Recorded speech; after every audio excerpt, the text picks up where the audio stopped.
What in the world is happening to our social fabric today on The Grid? The Grid, a digital frontier. I pictured patriots as they moved throughout our country.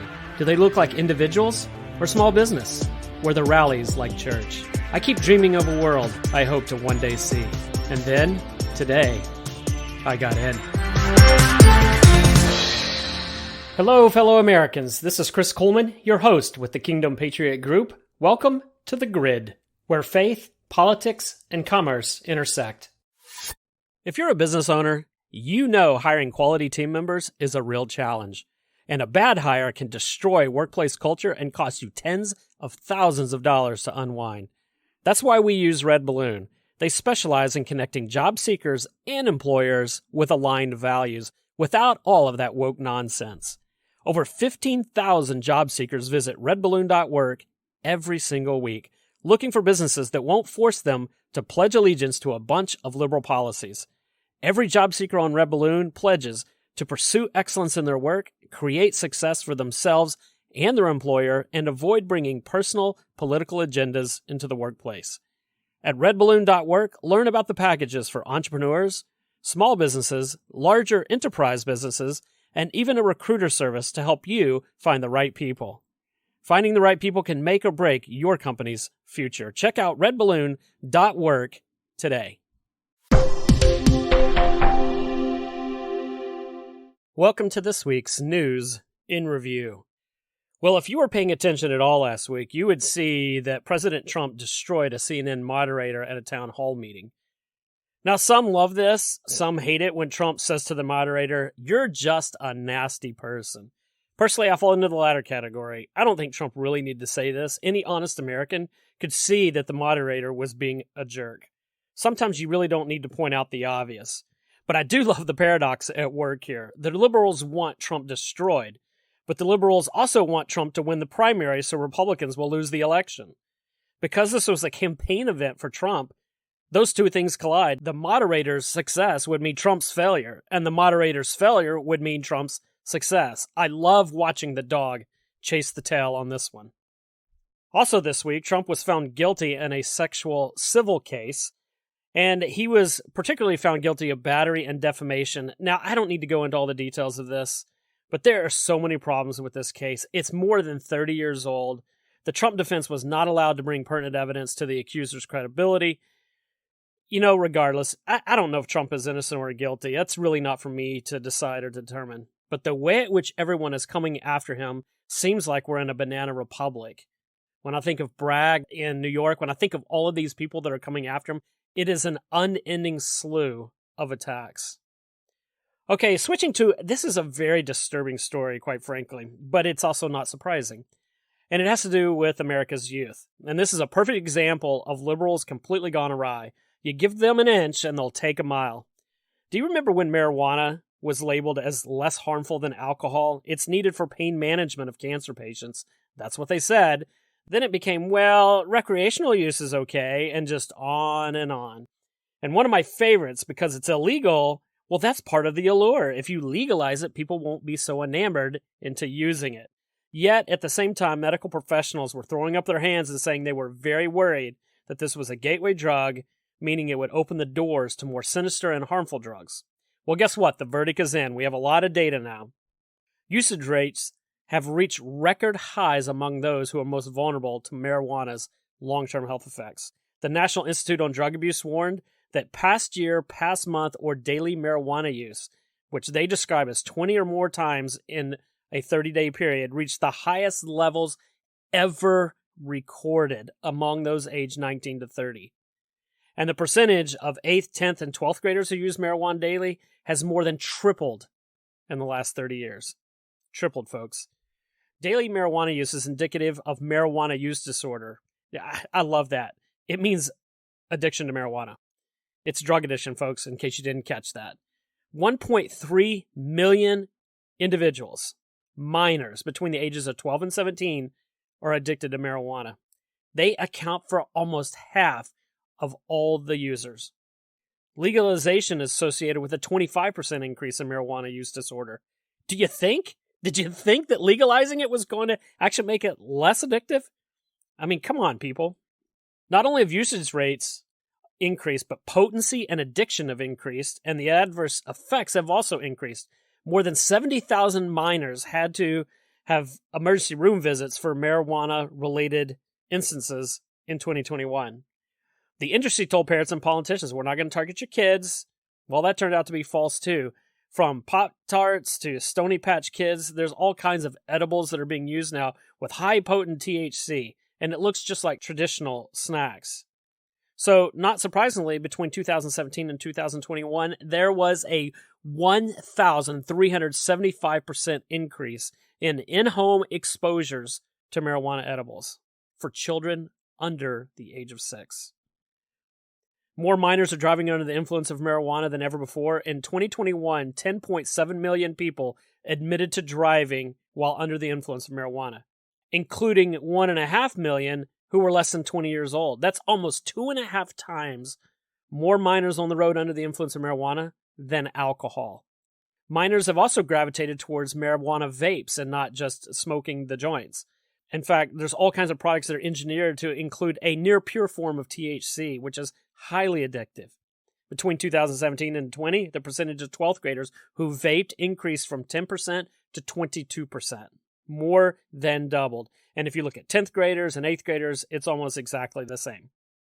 And if you look at 10th graders and 8th graders, almost identical results. In fact, vaping cannabis is the most popular method of consuming it of adolescents in the United States. Very, very disturbing. And not only has the industry been successful in getting people addicted, but they've also changed the mindset. In 1991, when you talk to 12th graders, almost 80% of 12th graders believed that marijuana posed serious health risks. But in 2021, that's down to 20%. So you just think about from 80% down to 20%. And by 2021, nearly 70% of 12th graders actually approve of the use of marijuana, period, not just whether it was good or bad. And we call this a better society. Regular users are nearly 5 times more likely to develop a psychotic disorder, and users of high-potency marijuana are 4 times more likely than users of low potency to become addicted. Folks, this is what this open and free and panacea-like society the liberals are touting, this is what it results in. It's a very, very sad story. So from drugs, we go to artificial intelligence and AR-15s, and you're like, what did these have in common? Well, there was actually an article in which an expert warns that the AI tech is far more dangerous than an AR-15. And you know, when I started thinking about that, I said, yeah, I can see that. Because an AR-15 can be used in a single instance, and it can cause harm to dozens of people. But AI, especially when it's bent towards a liberal and controlled by a government entity, it can destroy societies and freedom across the entire globe. We should be much, much more worried about this. Okay, and in another story, like I said, I've been telling you each week, folks, this is a story that's just going to keep on giving. And it's about the Bidens. Well, some documents have come out. And Fox News is reporting that over $10 million in foreign money flowed like a river, that's how they describe it, into more than 20 shell companies and LLCs created by the Bidens for their financial benefit. Now, here's what's crazy. None of these LLCs, you realize what that is, right? That's an IRS classification of a business. None of these businesses had any other cash or income flowing in them other than receiving foreign cash donations. Now, just wrap your minds around that. Why would you even need to set up all of these LLCs unless you weren't trying to hide it? The incriminating evidence comes from thousands of subpoena bank records and wire transfers, electronic transactions. Now, here's also something. Everybody thinks, well, this is just a witch hunt. Republicans are going after the Bidens because of Trump. No, actually, look at this. 170 suspicious activity reports, those are called SARs, were flagged by banks. This is not the DOJ. This is not the House doing an investigation or a committee. These are the banks. And they sent these SARs to the criminal division of the Treasury Department because the banks themselves had flagged these as very suspicious. Well, the Biden administration has refused to cough up these records until the committee in the House forced its hand. There's still more documents to be examined, suggesting, many believe, there's far more than the $10 million we've seen so far. Folks, this is corruption at the highest level. And from there, we go to Elon Musk and Twitter news. I'm going to read you this quote. I am excited to welcome Linda Yaccarino as the new CEO of Twitter. This is what Musk tweeted. She's going to focus on business operations while Elon focuses on product design and new technology. So let me put that into layman's terms. What Musk is basically saying is the day-to-day operations, the revenue, the advertising, paying the expenses, being efficient, she's going to concentrate on that. Musk is going to concentrate on the technology, the engineering, and I would say the more technical aspects of the business, which makes sense. So who is this Yaccarino? Well, she had been at NBC Universal for more than a decade, where her focus was finding all the best ways for measuring the effectiveness of advertising. So it's not surprising that we move in this direction, or that Musk moved in this direction, because he said before that he believed that being the company's CEO long-term was not in the best interest for him. And I believe that's true. I mean, he's got other companies to run. Obviously, there's Tesla and so forth. He needs someone to be responsible for the day-to-day operations. That being said, as we look into this, for free speech advocates, this person could be viewed as a middle-of-the-road individual. She thinks a lot of Elon's content, and she seems to be committed to an open platform. But, and this is a big one, users, that would be Twitter users, started to dig into her past, and they found that Yaccarino holds ties to the World Economic Forum, for which she chairs the Task Force on Future of Work and sits on the Media, Entertainment, and Culture Industry Governors Steering Committee. Now, if you know anything about the WEF, because we've been talking about them, they are all about transformation and control. The fact that she sits on a media committee and now she heads up Twitter, that should give us serious pause for concern. And lastly, since we're talking about ESG today, specifically the social aspect, I wanted to put a plug in for Epic Times and their brand new documentary, The Shadow State. It's really a documentary on ESG, and you can find it at www.theshadowstate.com. I have it on good authority. It will be well worth your time. Folks, for this week's News and Review, that's a wrap.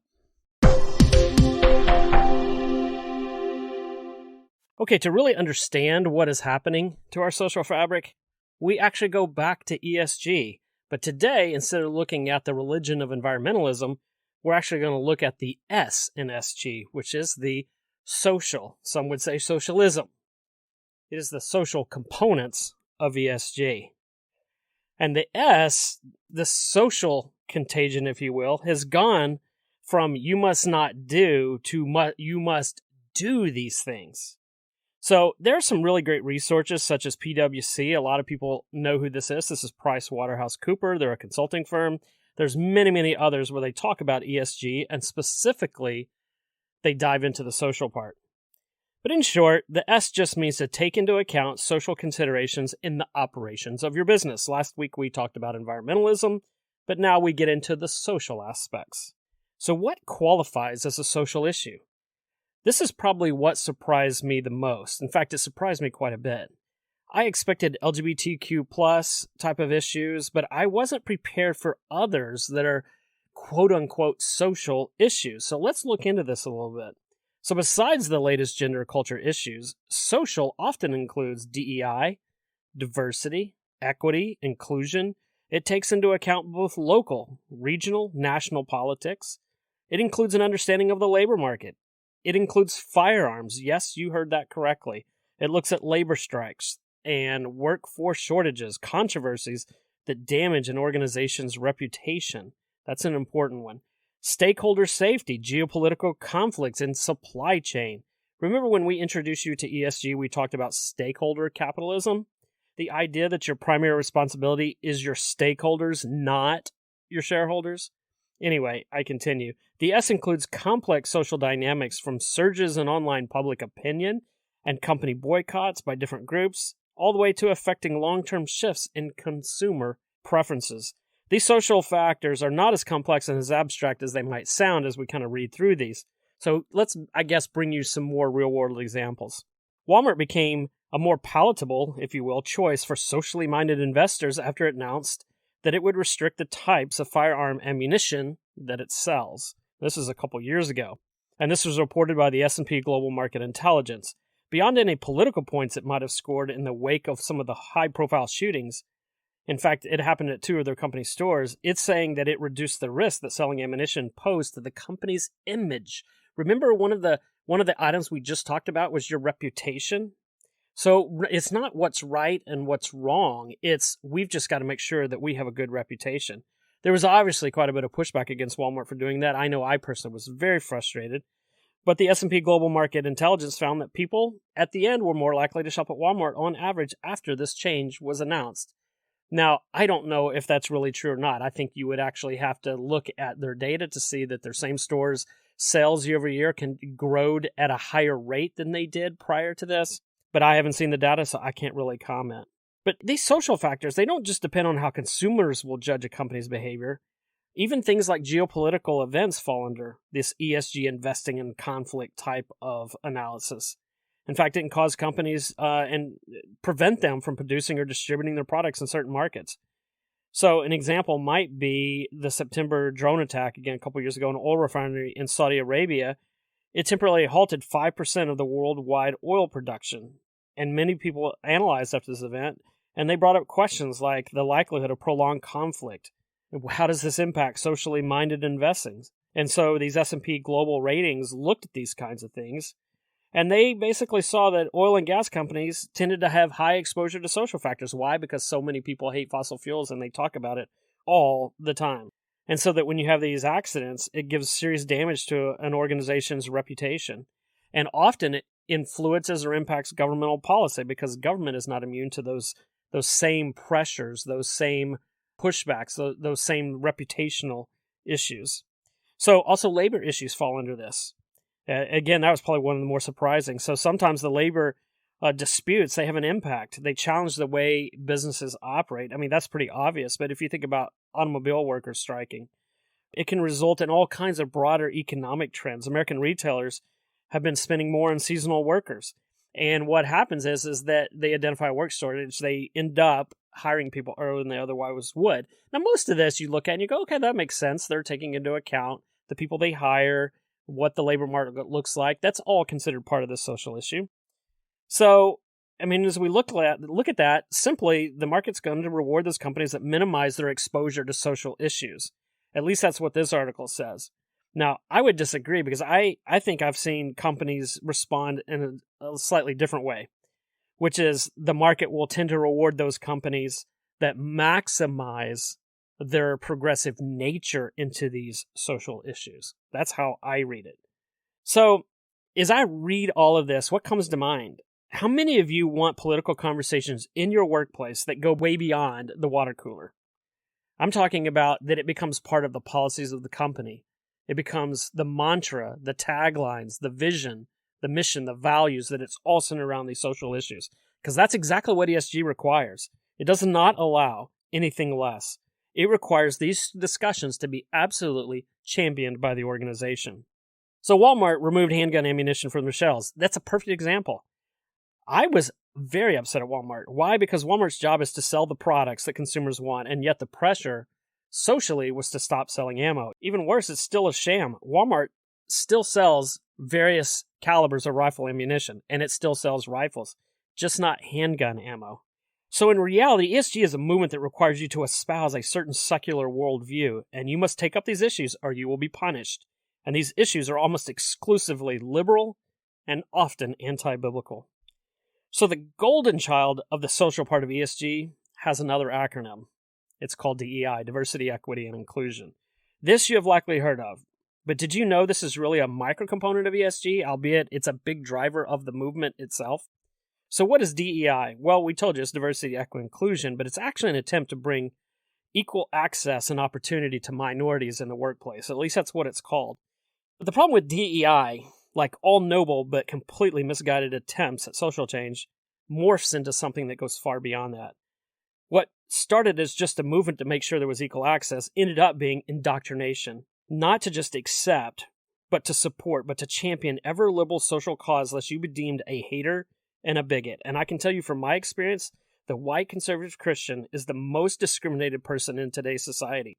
In fact, you might even say that one of the precursors to DEI was actually the Civil Rights Act. Now, I'm not, hear me clearly here.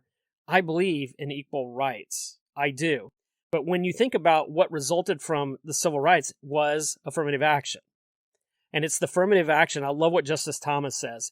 He said, good discrimination is still discrimination. You don't fix discrimination by creating more discrimination.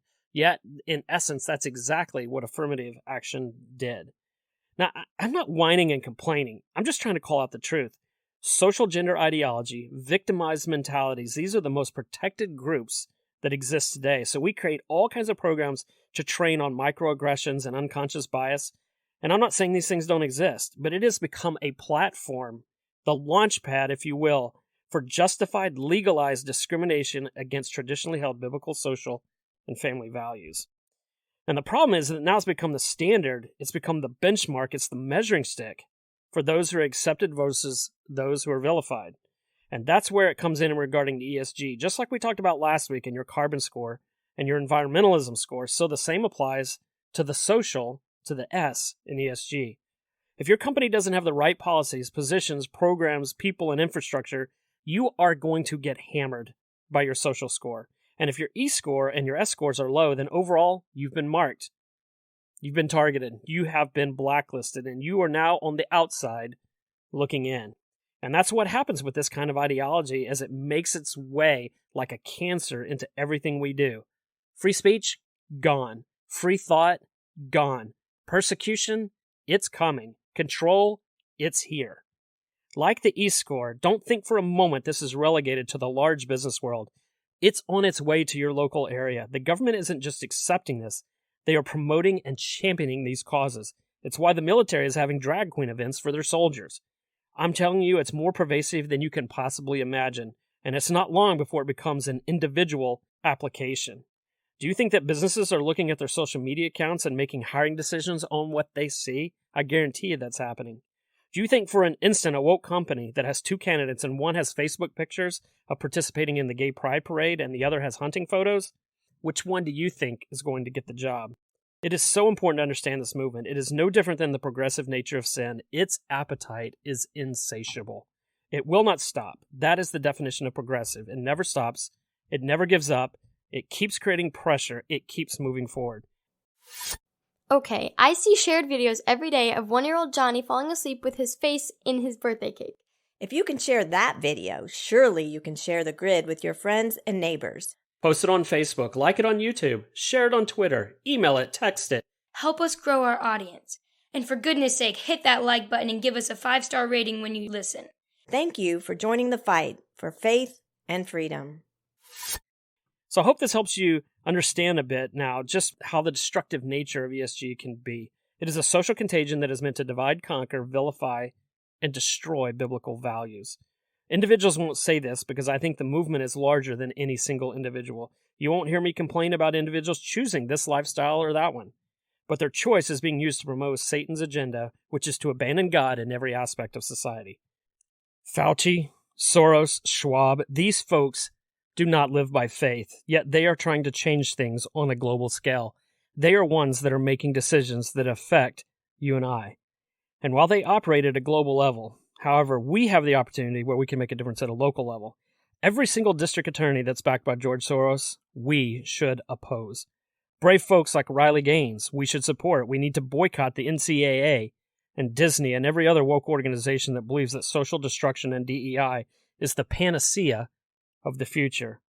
Again, I'm not opposed to how I can treat others better. Absolutely should. But I can do that without sacrificing my personally held religious beliefs. But the left is not satisfied with that. They want to make my beliefs both illegal and punishable. Okay, that's enough ranting for today. The last 2 weeks, you've gotten to see our deep dive into ESG. It's here, and it's dangerous. Let's push back with our tools and resources, everything we have at our disposal, so that we can make a difference. Thank you for joining the fight for faith and freedom. Until next time. Thanks for joining us for today's edition of The Grid. And a special thanks to our sponsor, Red Balloon, and all the pushback they're doing against wokeness in the workplace. Go to redballoon.work today to learn how like-minded job seekers and employers can find each other. Be sure to visit our website at kingdompatriot.us to join the movement of faith and freedom. That's kingdompatriot.us. Join today so that together we can make a difference. Your membership is appreciated, your input is valued, and your voice is needed. I'm Chris Kuhlmann, and I am a Kingdom Patriot.